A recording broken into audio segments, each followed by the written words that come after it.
Wala ka bang payslip? Wala kang trabaho? Syempre, wala ka ding proof of income. Or, estudyante ka pa lang. Diba? Lalo na, mga estudyante na yan, nangangailangan din ng pera. Syempre, lalo na din yung mga walang trabaho. Pero, kailangan mo ng pera ngayon, ASAP. Paano ka reloan kung sabihin ko sa iyo ngayon na merong mga loan application or merong loan application na nagpapautang ASAP kahit wala kang income, kahit wala kang trabaho, at kahit student ka pa lang. Sabi pa nga mga ka-reloan ay talaga namang okay na okay to sa mga first time na mangungutang. Kasi yung unang utang mo daw dito ay 0% interest. Wow! Nice one! Pero kapag ka nag-reloan ka na sa kanya, ay doon na magkakaroon ng interest. So, titingnan natin kung legit ba tong mga sinasabi niya na to.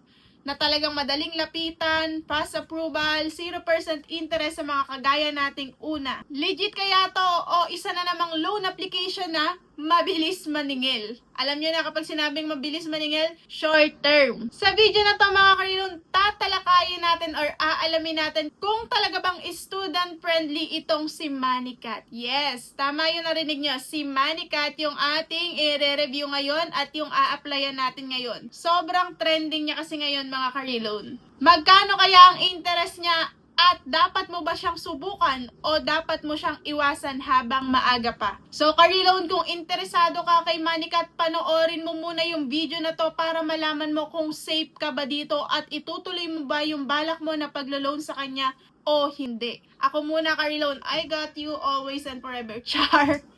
Dahil alam mo na ka-reloan, yung mga madaling mga utangan na yan, baka mamaya ang consequences naman yan ay sobrang hirap sa pagbabayad. Disclaimer lang mga ka-reloan, hindi ko kayo inuobliga na mag-loan dito. Ipapakita ko lang sa inyo or magbibigay lang ako sa inyo ng information, paano ba yung process dito, magkano ba yung talagang interest at totoo ba yung mga sinasabi niya sa ads. And kung gusto nyo tong ituloy, bahala pa rin kayo, nasa inyo ang 100% na pagpapasya. Hindi po ako agent, hindi rin po ako nagpo-promote ng kahit na anumang online lending app. So, wag na natin itong patagalin mga ka-reloan, i-review na natin yan.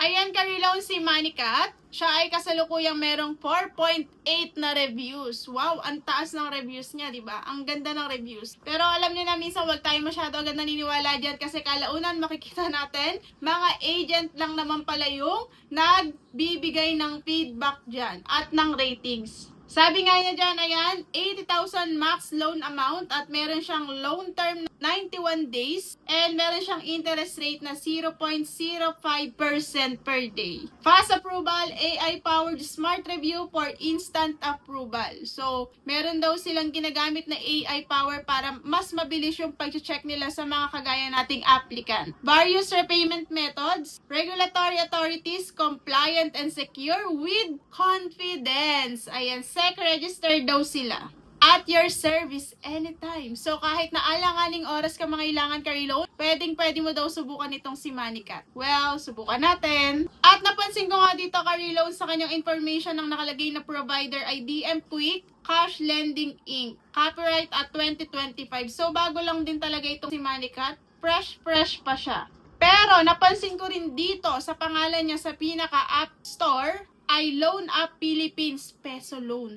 Parang naka-under siya kay Peso Loan, ganon. Sinubukan ko siyang i-download sa Google Play Store, hindi ko siya dun makita, kaya sa iOS pa ako nakapag-download nito. Parang dito pa lang nun medyo kinabahan ako kasi nakalagay sa kanya Loan App Philippines Peso Loan. Ayan, pagka-open nga natin sa kanya, ito yung lalabas, i-next na natin yan ka-reloan. At ito yung kanyang pinaka-homepage. Loan type, rental loan, personal loan, auto loan, business loan, and new home loan, etc. Our strength, super fast loan, ultra low interest rates, information security is guaranteed. At maglagay na nga tayo ng phone number natin para mabigyan niya na tayo ng verification code. Then, i-next na natin yan at babalik siya ulit sa kanyang homepage at nakalagay nga dyan ay home credit na. Ayan. Kanina, ang nakalagay dyan sa taas, kung mapapansin nyo, ay welcome to Moneycat. Ngayon, nung nakapag-register na tayo or nakapagbigay na tayo sa kanya ng contact number, ang nakalagay na dun sa taas ay home credit. Parang ang dami niyang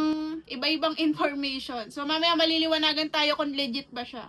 At mag-apply na nga tayo dito mga ka-reloan. Lalabas na yung about us, yung kanyang advantages, yung kanilang team, and yung kanilang contacts. Pati na rin yung kanilang privacy policy. So, nagko-collect daw sila ng kanilang camera, ng photos natin, location, ng IDFA, at saka face data. And ito yung mga kailangan nating sagutan sa kanya. 5 lang naman to mga ka-reloan. Una nga yung authentication, personal information, job information, contact information, and yung ating payment account information.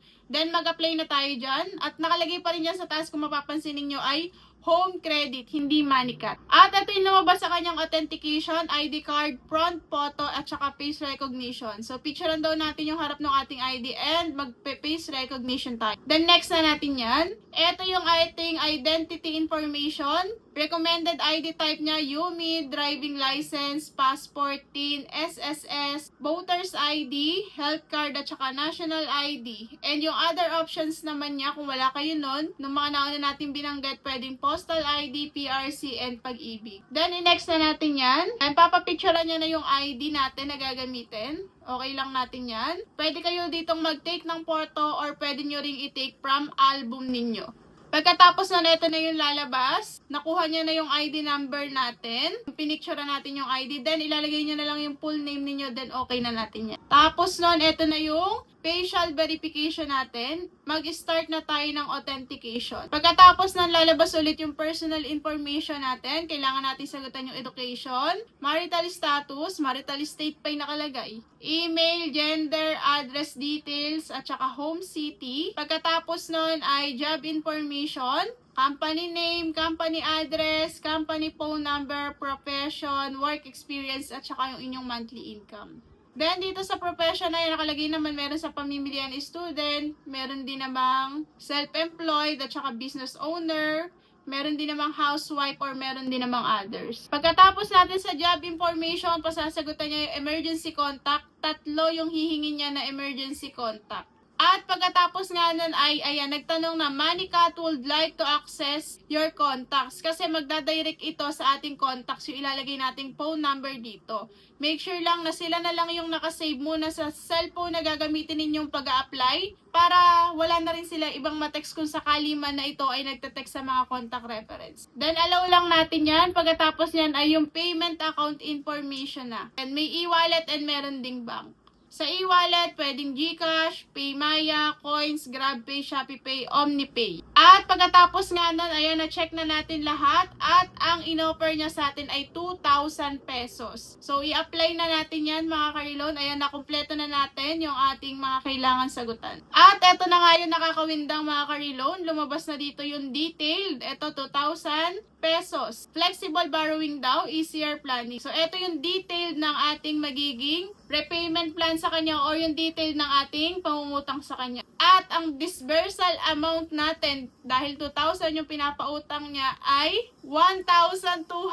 na lang mga ka-reloan. So, 800 pesos agad yung mawawala sa loan amount natin. At nandito yung repayment amount natin ay 2,000 pa rin. Kung iisipin mo, 0% interest nga kasi 2,000 yung pinahiram sa'yo. Isipin mo talaga wala kang interest sa babayaran. Pero tandaan mo, ang marireceivelan dito ay 1,200. So yung 800 na yan ay ito, yung processing fee niya ay 667. Sobrang taas. Yung total interest fee niya ay 13 pesos at meron pa nga siyang binabayaran na risk control service na 120 pesos. At yung payment due date natin ay sa May 3, 2026. So, 7 days lang to ka-reloan. Repayment amount, ayan nakalagay naman dyan sa may plan sa baba. 1 of 1 period lang dahil 7 days nga lang natin to kailangan bayaran 2,000 pesos. Parang medyo na-disappoint ako dito ka-reloan kasi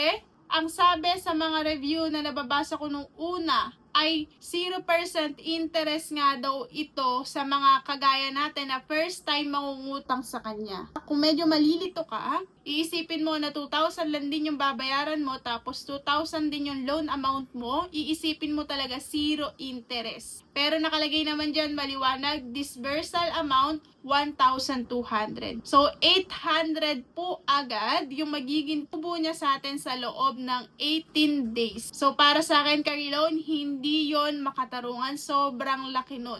Ngayon, kung nangangailangan ka talaga, pwede ka pang maghanap ng iba pang loan application, pero para sa akin ay hindi ko maire-recommend itong si Moneycat. Pero ikaw, bahala ka kung gusto mo pa rin ituloy to, pero ako, no tayo dito. At dahil nga nakita ko na ganun kalaki yung ikakaltas niya sa akin, ay hinanap ko agad kung meron ba siyang account deletion. Ayan, pumunta ako sa pinaka-account niya, sa Me, and hinanap ko dun sa settings. May nakalagay naman diyang exit at meron ding nakalagay na account cancellation. So, hindi na ako nagpatumpik-tumpik pa.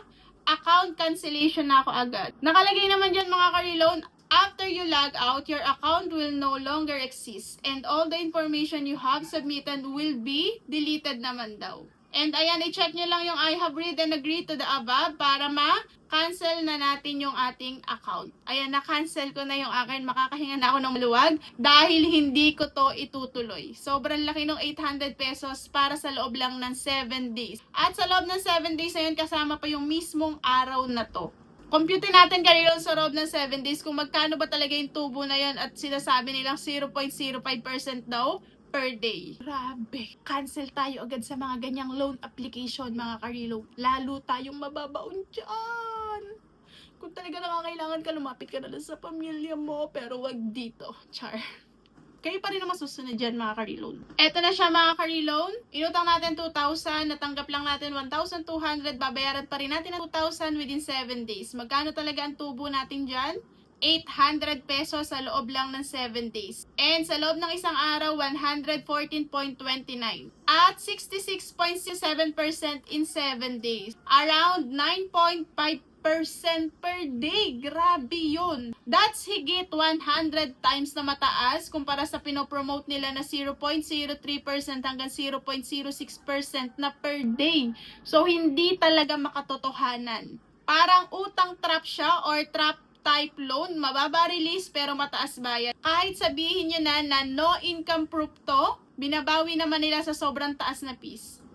Hindi to simpleng utang, mga ka-reloan, kundi mabilis na pagkaubos ng pera. So yun lang, mga ka-reloan, at nagbasa-basa nga tayo ng mga reviews dito. Marami ko nabasa, ganyang case din para sila. Pero wala ako nabasa na nag-home visit siya at tumatawag sa mga ibang contact reference or nagpo-post. Pero dun sila ilalagay ninyong contact person na 3, dun sila kumukontak. Halimbawa, nanay, tatay mo lang, ilalagay mo dun, yun, kukontakin nila. Pero yung iba pa na nasa phone ninyo, wala naman akong nabasang ganun. And wala nga rin akong nabasa na nag-home visit siya. So, yun lang, mga ka-reloan. Maraming salamat sa inyong panonood. Kung nakatulong sa inyo itong video natin ngayon, ay please like, share, and mag-comment ka na rin ng experience mo dito kay Moneycat or kung nagbabala ka rin bang mag-loan sa kanya at ano na ngayon yung desisyon mo. Itutuloy mo pa ba yan o hindi na? So, yun lang, mga ka-reloan. Ingat-ingat lang tayo palagi. Sana ay makaahon na tayong lahat sa pagkakautang at sana ay iwasan natin yung tapal-tapal system para hindi tayo tuluyang malubog sa utang. Yun lang, and God bless you all.